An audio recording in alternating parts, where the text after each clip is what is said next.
မင်္ဂလာပါဒီဗီဒီယိုလေးကကြတော့ကျွန်တော်ဒီ2025မှာပေါ့နော်ညီငယ်တွေညီမငယ်တွေ Facebook ကနေပြမှာဝင်ငွေရကျင်တယ်ဆိုတော့ content creator လုပ်ပြီးတော့မှဝင်ငွေတွေရှာကျင်တယ်ဆိုတော့ကျွန်တော်ဒီ page လေးတစ်ခုရှိဖို့လိုပါတယ်အဲ့ဒီ page ကိုဖွင့်တဲ့နည်းလေးကိုကျွန်တော်မျှဝေပေးသွားမှာဖြစ်ပါတယ်ပထမအဆုံးနေတဲ့ကိုယ့်ရဲ့ Facebook ကိုနှိပ်ပေးလိုက်ပါ Facebook ထဲရောက်လာပြီဆိုတော့ဒီဘက်ကမေမျိုးဘားလေးကိုတစ်ချက်နှိပ်ပေးလိုက်ပါပြီးတော့ပြီဆိုတော့အပေါ်ကိုငယ်ဆွဲအောက်မှာစီမိုးဆိုတဲ့နေရာလေးကိုထပ်နှိပ်ပေးလိုက်ပါအောက်မှာကျွန်တော်တွေ့ရမှာဖြစ်ပါတယ် page ဆိုတဲ့နေရာလေးကိုထပ်နှိပ်ပေးလိုက်ပါ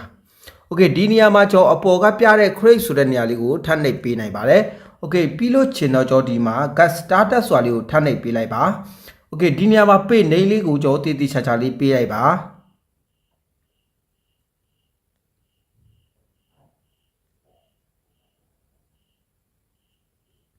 Okay channel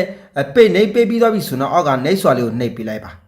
Okay ဒီနေရာကိုရောက်လာပြီဆိုတော့ကျွန်တော်ကိုတင်မဲ့အရာတွေကိုဒီနေရာမှာ2ခု3ခုလောက်တော့ထည့်လို့ရပါတယ်ကျွန်တော်ကတော့ TV channel music band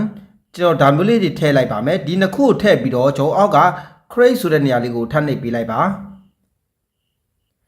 ဒီနေရာကိုရောက်လာပြီဆိုတော့ create content and ဆိုတဲ့နေရာလေးအောက်ကကျွန်တော်ဒီနေရာလေးကိုဆက်ပေးလိုက် continue ဆိုတာလေးကိုထပ်နှိပ်ပေးလိုက်ပါ Okay ပြီးရင်တော့ next လေးကိုထပ်နှိပ်ပေးလိုက်ပါ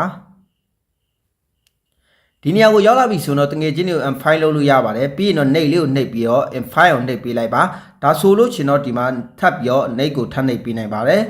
Okay ဒီနေရာမှာလည်းကျွန်တော် dump ဆိုတာလေးကိုနှိပ်ပေးလိုက်ပါဒါဆိုတော့ page တစ်ခုကိုအလွယ်တကူပွင့်သွားပြီဖြစ်ပါတယ်ဒီဗီဒီယိုလေးကကြတော့ဒီ2025မှာပေါ့နော်ကျွန်တော်ဒီ Facebook ကနေရောဝင်ငွေရှာကျင်တဲ့ညီကိုတွေအတွက်ပေါ့နော် Okay ထပ်ပြီးတော့ကျွန်တော်ဝင်ငွေတွေကဘယ်လိုရှာလို့ရမလဲဆိုတာကိုကျွန်တော်ထပ်ပြပေးသွားပါမယ်ပေလေးကအောင်မြင်စွာနဲ့ပွင့်သွားပြီဆိုလို့ကျွန်တော်တို့ဒီမှာ profile တို့ဒီ cover photo တို့ကိုကျွန်တော်ကထည့်လို့ရတယ်ပေါ့နော်မိတ်ဆွေတို့မှာလုပ်ပြီးသားရှိတယ်ဆိုတော့ထည့်လို့ရပါတယ် Okay ရှာတဲ့နည်းလေးဝင်ငွေကဘယ်လိုရမှာလဲဆိုတော့ကျွန်တော်ဒီမှာ professional dashboard ဆိုတာလေးကိုတစ်ချက်နှိပ်ပေးလိုက်ပါ Okay ဒီနေရာကိုရောက်လာပြီဆိုတော့ကျွန်တော်ကဒီမှာဒါမျိုးလေးတွေလိုက်နှိပ်ပေးလိုက်နော် page အသစ်ဆိုတော့သူက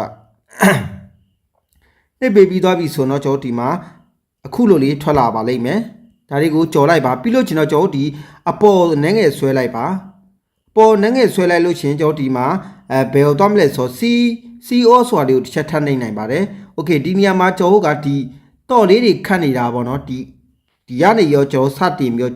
ချားမှာပေါ့နော်ဒီမှာတော့လေးတွေခတ်နေတာတွေ့ရမှာပဲဖြစ်ပါတယ်ကျွန်တော်ဒီတစ်ခုချင်းကိုကျွန်တော်ရှင်းပြသွားပါမယ်စတားကကြတော့ကျွန်တော် follower 900ပြည့်တာနဲ့စတားကပွင့်မှာဖြစ်ပါတယ်မိတ်ဆွေတို့အနေနဲ့ follower 900ပြည့်ဖို့အတွက်ဗီဒီယိုတွေတင်မယ်ပုံတွေတင်လို့ရပါတယ် read ရဲ့ no ဆိုတာကကျွန်တော်ဒီမှာသူကကြတော့တဲ့ only ပေါ့နော် in file ပေါ့နော်ကျွန်တော်ဒီ1 minute ဗီဒီယိုလေးတွေ Facebook ပေါ်မှာတင်ပြီးရှာရမှာပဲဖြစ်ပါတယ်ဘောနက်ကကြတော့ကျွန်တော်ဒီဘောနက်ကကြတော့ပုံတွေတင်မယ်စာတွေရေးတင်မယ် status တွေတင်ပြီးတော့မှဝင်ငွေရှာရတာဖြစ်ပါတယ်သူကလည်း Facebook ကနေပြီးမှကျွန်တော်တို့ကို in file only လောက်မှာဖြစ်ပါတယ်အောက်မှာကကြတော့ကျွန်တော် insert area ပေါ့နော် insert area မှာကြတော့ကျွန်တော်ဒီ follower 9000နဲ့ကျွန်တော်ဒီကြည့်ရှုသူမိ view minute ပေါင်းက6000ရှိရမှာပဲဖြစ်ပါတယ်အောက်ကကြတော့ subscribe တွေရှင်းမဲ့ဖြစ်ပါတယ်သူကကြတော့ကျွန်တော်အပေါ်ကစတားနဲ့တော့တိတ်မကွာဘူးပေါ့နော်သူကလည်းကျွန်တော်တို့ရဲ့ဗီဒီယိုတွေကို member ချစ်အနေနဲ့လာစီချင်းတွင်းပြီးတော့ကြည့်ရှုရတာပဲဖြစ်ပါတယ်ကျွန်တော်အဓိကခြာရမှာကတော့ဒီ ADN no ရဲ့နဲ့ bonus instant ADN ပဲဖြစ်ပါတယ်ပေါ့နော်ကျွန်တော်မြန်မာတွေအများဆုံးရှာတာကတော့အဲ့ဒီ3ခုကပဲဖြစ်ပါတယ်ကျွန်တော်ဒီ3ခုတာကျွန်တော်ဒီတော့လေးနေရာမှာကျွန်တော်ပွင့်သွားပြီဆိုလို့ရှင်တော့ကျွန်တော်ဒီမှာဆက်အပ်ဆိုပြီးပေါ်လာပါလိမ့်မယ်အဲဆက်အပ်လို့ပေါ်လာပြီဆိုတော့ကျွန်တော်ဒီ Facebook ကနေပြီးတော့စတင်ပြီးတော့ဝင်ငွေရှာလို့ရပြီပေါ့နော် Facebook ရဲ့ monetization ကိုရှောက်လို့ရပြီပေါ့နော် Okay ဒီဗီဒီယိုလေးကကြတော့ဒီ2025မှာကျွန်တော်ဒီ Facebook page ကနေပြီးမှဝင်ငွေရှာခြင်းတဲ့သူတွေအတွက် Facebook page ကိုစနစ်တကျဖွင့်တဲ့နည်းလေးကိုဒီဗီဒီယိုလေးမှာကျွန်တော်မျှဝေပေးသွားတာပဲဖြစ်ပါတယ်ဒီနည်းတိုင်းလေးနဲ့ကိုယ့်ရဲ့2025မှာဒီ Facebook ကနေရောဝင်ငွေရအောင်ကျွန်တော်လုပ်လို့ရပါတယ်စူးစမ်းလို့ရပါတယ်ထပ်ပြီးတော့